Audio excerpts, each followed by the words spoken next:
बिस्मिल्लाहिर्रहमानिर्रहीम। अस्सलाम वालेकुम फ्रेंड्स। आज का जो हमारा टॉपिक है वो कल हमने स्टार्ट किया था प्रॉक्सी चेन।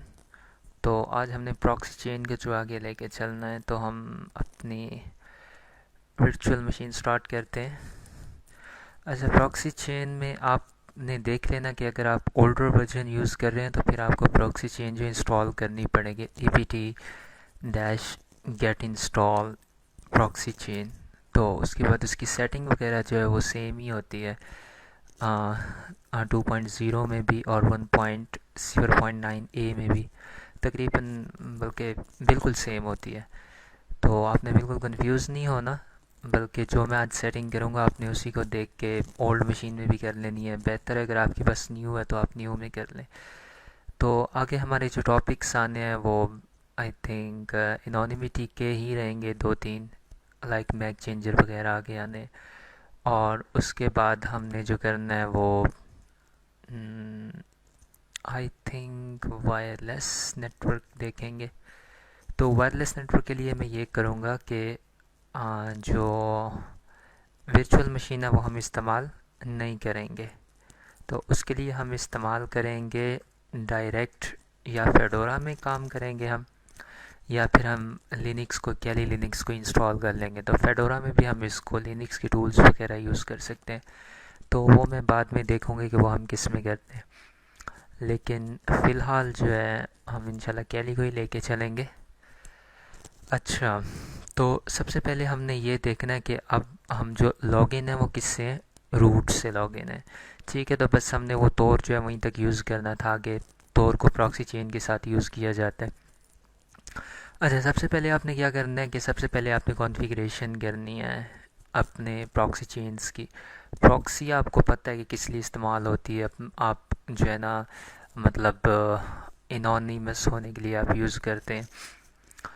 अब हम क्या करेंगे कि मैंने आपको बताया था कि हमारी जितनी भी सेटिंग वगैरह होती है वो ETC के फोल्डर में होती है। तो हम जाएंगे nano/etc/proxy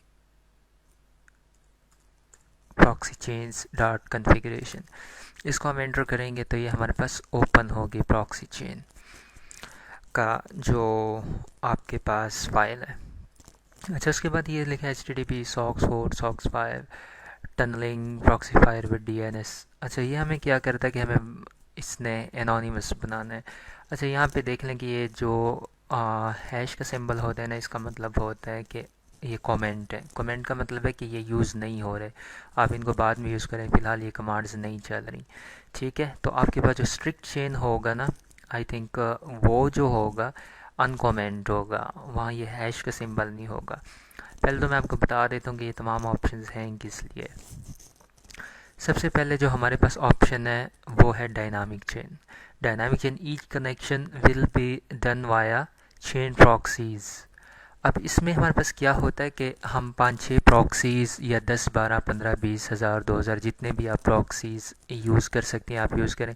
लेकिन जो फ्री की प्रॉक्सीज़ होती हैं वो बहुत स्लो होती हैं, कभी कभी चलती भी नहीं है, कभी कभी बहुत स्लो चलती हैं। तो अगर आपके पास किसी अच्छी साइट से आप प्रॉक्सीज़ लेते हैं तो वो चल भी जाती हैं।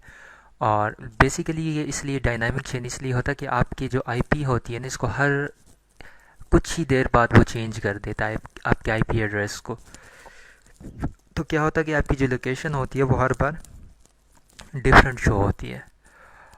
अच्छा, उसके बाद हमारे पास क्या होता है स्ट्रिक्ट चेन। स्ट्रिक्ट चेन में हमारे पास ये होता, स्ट्रिक्ट चेन और प्रॉक्सी चेन में ये फ़र्क होता है, लाइक हमारे पास प्रॉक्सीज़ हैं ABCD, यहाँ पे भी ABCD है। तो इसने क्या करना कि डायरेक्ट यूँ चलना ABCD ABCD ABCD के सीक्वेंस से। लेकिन प्रॉक्सी चेन, डायनामिक चेन क्या करता है, डायनामिक और स्टैटिक हमारे पास वर्ड्स होते हैं। डायनामिक का उर्दू मीनिंग होगा कि खुद ब खुद चेंज होने वाला, और एक जो हमारे पास स्टैटिक होता है वो फिक्स्ड होता है। ठीक है, वो उसकी इसलिए, और इसको ये वर्ड क्या स्ट्रिक्ट, इसने स्ट्रिक्ट में रहना है अपना, मतलब ABC को टॉप से बॉटम की तरफ आएगा। लेकिन ये करेगा, कभी ए यूज़ कर लेगा, कभी सी यूज़ कर लेगा, कभी डी यूज़ कर लेगा, कभी ई यूज़ कर लेगा, कभी ए के बाद एफ यूज़ कर लेगा। तो इस तरह की प्रॉक्सीज ये खुद ब खुद अपने आप को चेंज करेगा, ये ज़रा ज़्यादा सॉलिड होता है। और स्ट्रिक्ट चेन में क्या होता है कि जो सीक्वेंस होता है बस उसी को यूज़ करता है, बार बार वहीं पर ही रहता है। ठीक है, उसके बाद हमारे पास होती है रैंडम चेन। ये चेन हम खुद जनरेट करते हैं। हम कहते हैं इस तरह से पहले ये चलनी चाहिए, फिर ये चलनी चाहिए, फिर यूँ, और 2 प्रॉक्सीज चलनी चाहिए, 3 चलनी चाहिए। जैसे ये लिखा है ना, चेन लेन इक्वल टू 2, मतलब जो है 2 प्रॉक्सीज आपने यूज़ करनी है, इन 2 में चलना है, इन 2 को करना है, या 3 कर लें, जिस तरह भी आपकी कॉन्फ़िगरेशन होगी। तो बेहतर है कि आप गूगल में चले जाएँ और इसको प्रॉक्सी चेन को पढ़ लें। कहीं भी और भी आपको अगर ट्यूटोरियल्स वगैरह यूट्यूब पे मिलते हैं, कहीं भी जब मिलते हैं तो आप वहाँ पे देख सकते हैं। ठीक है, तो उसके बाद हमारे पास क्विट मोड, ये आपके किसी काम का नहीं है। प्रॉक्सी डीएनएस ये किसी काम का नहीं है। अच्छा, उसके बाद ये क्या एग्जांपल्स इन्होंने दिए हैं कि आप प्रॉक्सीज लिस्ट बनाएंगे कैसे। ठीक है, लाइक यहाँ पे है ना हमारे पास सॉक्स 5, और उसके बाद ये देखिए आईपी एड्रेस दी है, फिर ये हम आपको पोर्ट दी है। ये 2 चीज़ें क्या हैं। अच्छा, फिर उसने यहाँ पे HTTP क्या किया, HTTP, फिर ये।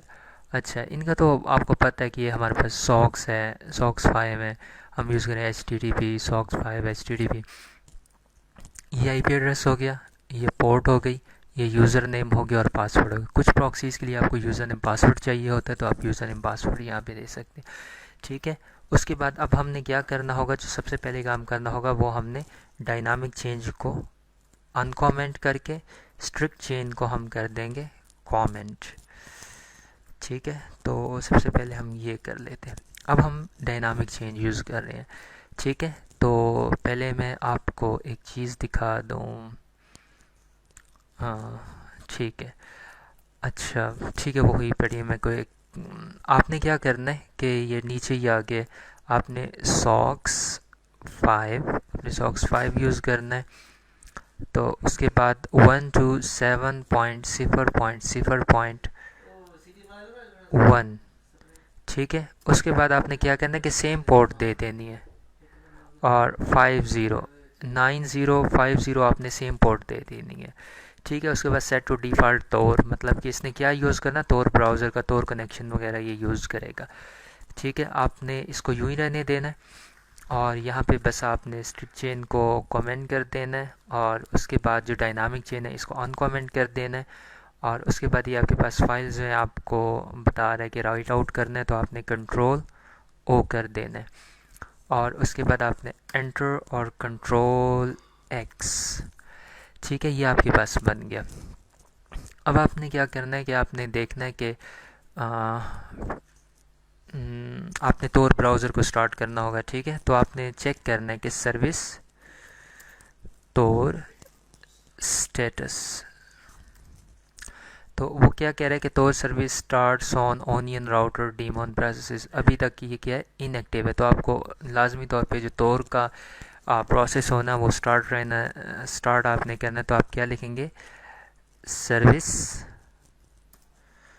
तौर स्टार्ट। अब आप अगर इसका चेक करें स्टेटस, तो आपके पास क्या आ रहा है कि एक्टिव। ठीक है, अब आपके पास तौर ब्राउज़र जो है वो एक्टिव